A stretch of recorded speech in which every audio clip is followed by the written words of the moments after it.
ሰላምን ጥዕናን ንኹልኹም ተኸታተልተይ ይኹን እንዳበልኩ ናብ ናይ ልምዓንቲ መደበይ ክኣቱ ኣብ ናይ ልምዓንቲ መደበይ ከምቲ ልሙድ ንዓኹም ንተኸታተልተይ የምህር እዩ ኢለ ዝሓሰብክዎ መደብ ሒዘልኩም መፅእ ኣለኹ።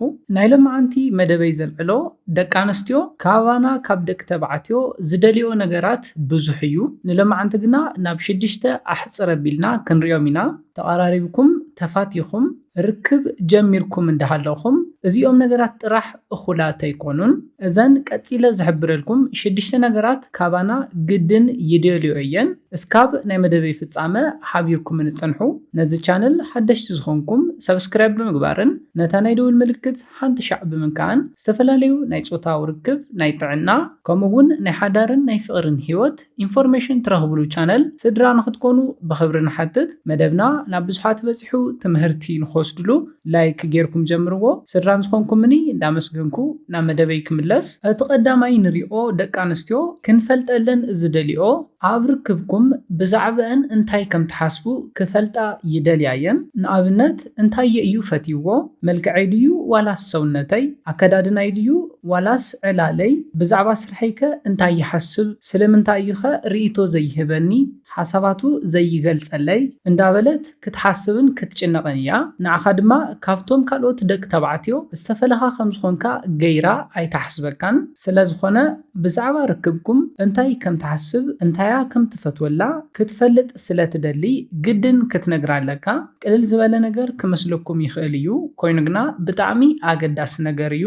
ኣብ መበል ካልኣይ ንሪኦ ደቂ ኣንስትዮ ካባና ዝደልዮ ድማ ርክብ ጀሚርኩም ተመቻቺኹም ተፋቲኹም እንዳሃለኹም ናብቲ ቀጻሊ ስቴፕ ንኽትከዱ ናትካ ውሳነ ትደሊ እያ። ንኣብነት ክትድውለልካ ትደሊ እያ።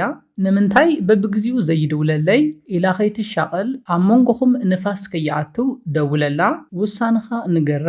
ክትድውለልካ እንዳደለየት ንዓኻ ከም ዝተመቸወትካን ከም ዝፈትኻያን ብምንታይ ክፈልጥ ይኽእል ብዝብል ሓሳብ ኣይትድውለልካን። ስለዝኾነ ንገራ፣ ወስን፣ ኣብዚ መዓልቲ ንራኸብ በላ ተሃንጥያ ክትጽበየካ እያ። ስለዝኾነ ኩሉ ሻዕ ናብቲ ቀጻሊ ስቴፕ ንኽትከዱ ናትካ ውሳነ ኣገዳሲ ነገር እዩ። ኣብ መበል ሳልሳይ ንሪኦ ደቂ ኣንስትዮ ካባና ዝደልዮ ድማ ሓሳቡ ዝገልጽ ወዲ ይኹን ብኩሉ ነገራ ብኩሉ ሓሳባታ ኣይትስማዕማ። ንኣብነት ተደዋዊልኩም ልምዓንቲ እንታይ ሓድሽ ነገር ኣሎ ኢልካ ክትሓታ እንተለኻ ካብ ስርሐይ ክወፅእ እየ ኣጽልየኒ እዩ ኢላ ክትምልሰልካ እንተላ እሺ ጽቡቕ ኢልካ መልሲ ክትህባ ኣይትደልን። የግዳስ ሓሳብካ ርእይቶኻ ክትሰምዕ እያ ትደሊ። ስለዝኾነ ንሳ ዝሃበትካ ሓሳባት ኩሉ ትቕበል ክትኮን የብልካን። ዘይተስማዕማዕኻሉ ሓሳብ እንተሃልዩ ዘይትቕበልን ኣእሚንካ ተኣምንን ወዲ ክትከውን ኣለካ። ምኽንያቱ እንታይ እዩ? እዚ ነገር እዚ ናይ ሓደ ኮንፊደንት ወይ ድማ ዓርሲ እምነት ዘለዎ ወዲ መግለፂ ስለዝኾነ እዩ። ስለዝኾነ ዘይተስማዕማዕኻሉ ሓሳባት እንተሃልዩ ኩሉ ንዓኣልካ ትቕበል ወዲ ክትከውን የብልካን። ሓሳብ ርእይቶኻ ንምግላጽ እውን ንድሕሪት ዝብል ወዲ ክትከውን የብልካን። እዚ ደቂ ኣንስትዮ ካባና ካብ ደቂ ተባዕትዮ ዝደልዮ እቲ ሳልሳይ ኣገዳሲ ነገር ስለዝኾነ ኣብ መበል ራብዓይ ንሪኦ ደቂ ኣንስትዮ ካባና ዝደልዮ ሓሳብ ድማ ጽሩያት ንኽንከውን ይደልያ እየን። ጽሬትኩም ሓልው፣ ስራሕኩም ከድክመኩም ይኽእል እዩ። ፀሓይ ረሃፅ ዝበዝሖ ስራሕ ክህልወኩም ይኽእል እዩ።